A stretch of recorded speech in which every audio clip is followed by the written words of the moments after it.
السلام عليكم ورحمة الله وبركاته. مرحبا بكم عندي في قناة أميرة للوصفات. مرحبا بالمتابعين ديالي ومرحبا بالناس اللي دخلوا عندي جداد. كنتمنى يلقاكم هذا الفيديو وانتم في احسن الاحوال. اليوم جيت نشارك معكم وصفات طبيعيه اللي زوينه بزاف لنزلات البرد او الناس اللي عندها الكحه او الناس اللي ضربها البرد. هاد الوصفات غادي تنفعهم بزاف، وصفات اللي سهله وبسيطه من الدار ديالنا. اول وصفه غنصايب معكم بالبصله والعسل والليمون. كنحتاجو العسل طبيعي، وكنحتاجو بصله اللي حمراء على هذا الشكل هذا اللي كتشوفوا، وكنحتاجو عصير عندي هنايا عصير ديال الليمونه وحده. الليمون هو البرتقال، الناس اللي كيقولوا ليه برتقال. كناخذوا طبسيل بحال هذا اللي كناخذ فيه البصله بحال هذه. كناخذ البصله بحال هكذا اللي نقيتها من قبل وكنشلضها بحال هكذا.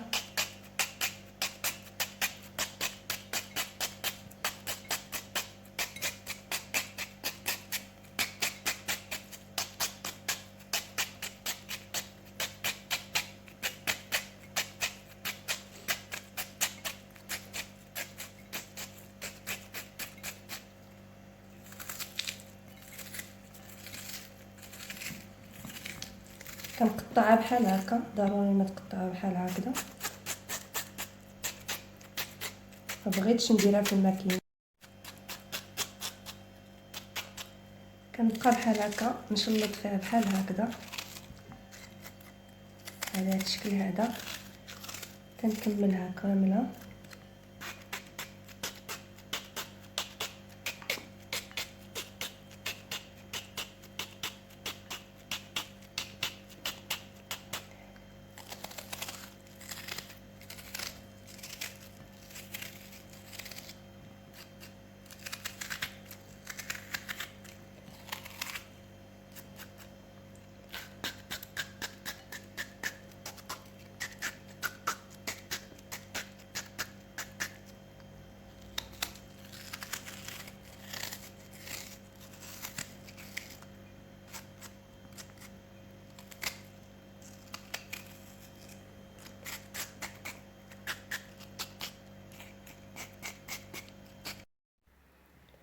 من بعد ما شلطت البصله على الطريقه هذه على الشكل هذا، فانا كنضيف ليها العصير ديال البرتقاله وحده على هذا الشكل هذا، وكنضيف ليها العسل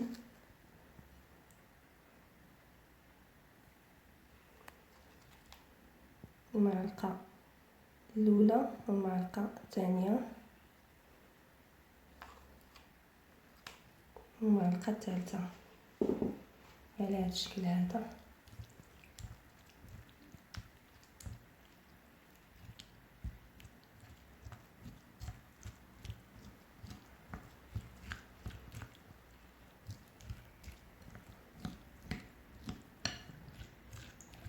فالناس اللي عندها الكحه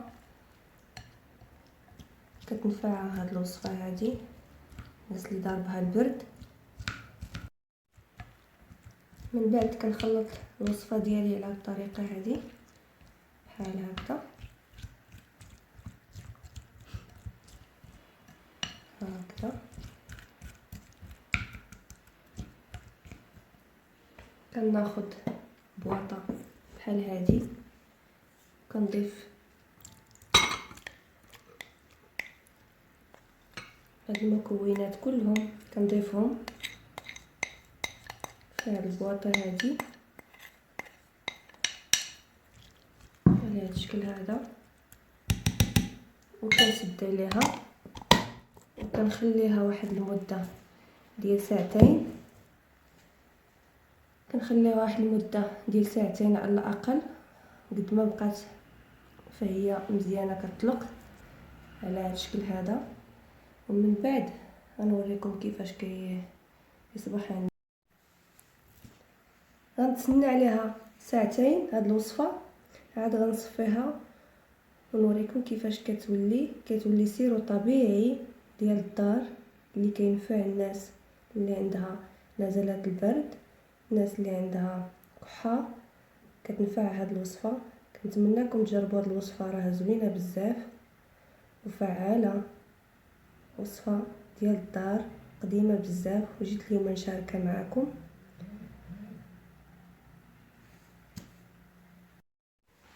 ودابا جيت نصيد معكم وصفه تانية اللي حتى هي زوينه بزاف، حتى هي واحد المكون اللي زوين بزاف.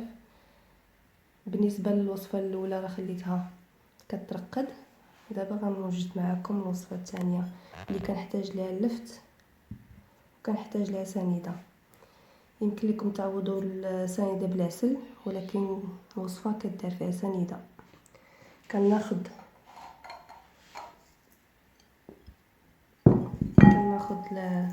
الحكاكه وكنحك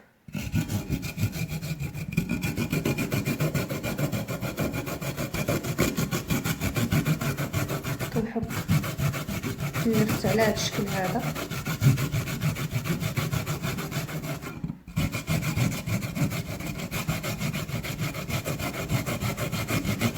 ضروري ما تحكوه في هذه الحكاكه رقيقه.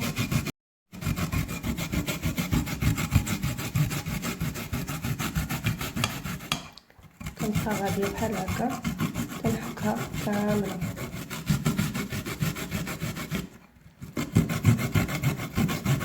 ضروري الحكاكه تكون رقيقه.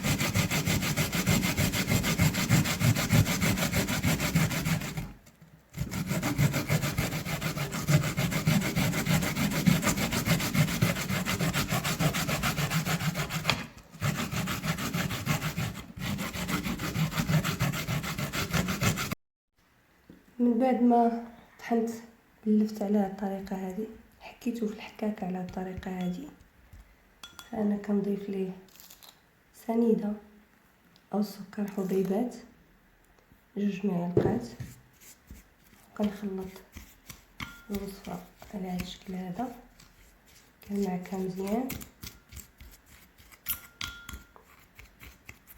كنخلطها مزيان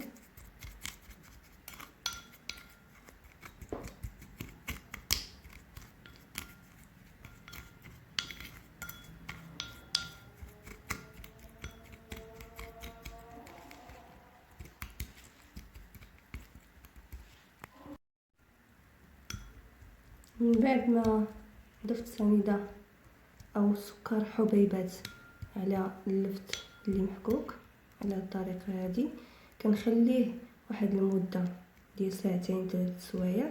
ومن الاحسن ديروه بالليل وتخليوه حتى الصباح عاد تعصروه وتاخذوا السيروم ديالو.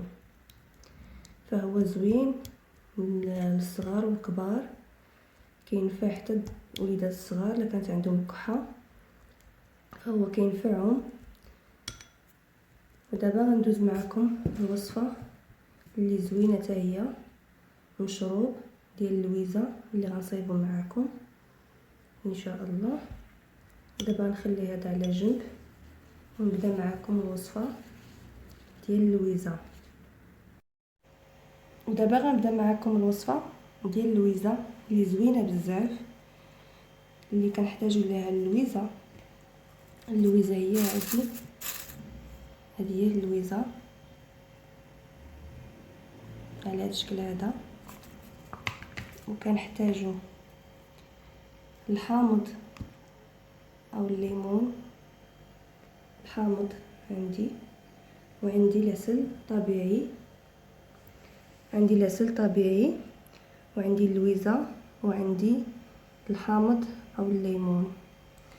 كناخذ كميه من اللويزه، انا عندي هنا غسلتها من قبل، خديت كميه بحال هذه وصلتها اللي غنضيفها في كاس.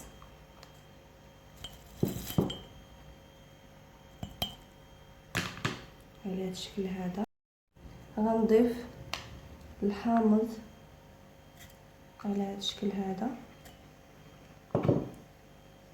وغنضيف ليهم العسل الطبيعي، معلقه ديال العسل الطبيعي على هذا الشكل هذا.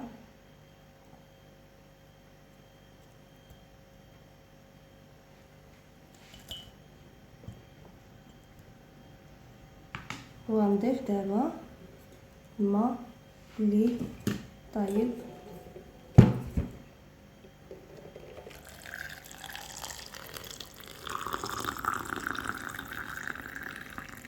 الماء يكون غليان على هذا الشكل هذا. من بعد ما خويت عليه الماء اللي غليان، الماء طايب على هذا الشكل هذا، فانا كنغطي عليه بالتبسيط بحال هكذا، وكنخليه واحد المده ديال 5 دقائق حتى ل 6 دقائق يطلق مزيان. عاد كنصفيه وكناخذ المشروب كنشربو، فهو راه زوين مفيد في هذا الوقت هذا ديال البرد. مفيد هذا المشروب هذا، نوجدوه كل ليله نشربو منه، هو راه زوين بزاف، كينفعنا وكينفع الناس اللي عندها نزلات البرد، كينفع حتى الناس اللي عندها القولون. اللويزه راه زوينه بزاف وصحيه، وخصوصا في هذه الوقيته ديال البرد نحاولوا نشربوها، راه هي زوينه بزاف. سمحوا لي كنت حاب لي كنصور ساعه انا ما كنتش كنصور. جبت المحلول اللي صايبت معكم قبيله ديال البصله، هو هذا السيروم ديال البصله. من بعد ما خليته واحد الساعه على هذا الشكل هذا، انا مازال بغيت نخليه مازال مرقد، هاي بغيت نصفيه باش نوريه لكم كيفاش كيولي. كنحصلوا عليه على هذا الشكل هذا بحال هكذا، كنحتفظوا به في قرعه لمده ديال يومين حتى 3 ايام في الثلاجه، وكناخذوا منه معلقه في الصباح معلقه في العشيه. فهو راه زوين للكحبه، الناس اللي عندهم نزلات البرد كينفعهم بزاف هذا السيروم هذا. ودابا غنصفي معكم اللفت اللي صايبت معكم، واخا خاصو يبات من الاحسن يبات الليله كامله. غنصفيه معكم باش تشوفوا كيفاش كيولي، ولكن من الاحسن تخليوه ليله كامله، على الصباح تصفيه وتاخذوه. كينفع الكبار والصغار هذا اللفت هذا، وصفه اللي قديمه بزاف كانوا كيستعملوها الجداوات ديالنا. كنحصلوا على سيروم بحال هذا،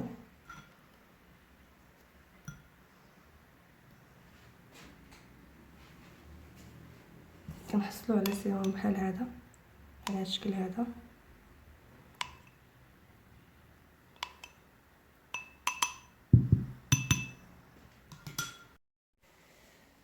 هادو هما الوصفات اللي وجدت معكم اليوم، واللي زوينين وصحيين، وكنتمنىكم تجربوهم. لا السيروم ديال البصله ولا السيروم ديال اللفت، وحتى المشروب اللي صايبت لكم باللويزه. واللويزه يمكن لكم تاخذوا اللويزه وتضيفوها على الحليب اللي غيكون سخون غليان مزيان، تضيفوا شويه ديال اللويزه على كاس ديال الحليب وتخليوه حتى يطلق، وتحليوه بالعسل، حتى هو مشروب زوين خصوصا في هذه الايام ديال البرد. كنتمنى من الوصفات ديال اليوم نال الاعجاب ديالكم وتجربوهم لانهم صحيين، وكنتمنى بارطاجيو هذا الفيديو مع الحباب ديالكم والاصدقاء باش تعم الفائده على الجميع، ولنا ولكم الاجر ان شاء الله. وهنا كيساليو الوصفات ديالنا ديال اليوم، وكنقول لكم الى اللقاء ان شاء الله مع وصفات ثانيه. اللي غتكون مفيدة ان شاء الله. خليت لكم الراحة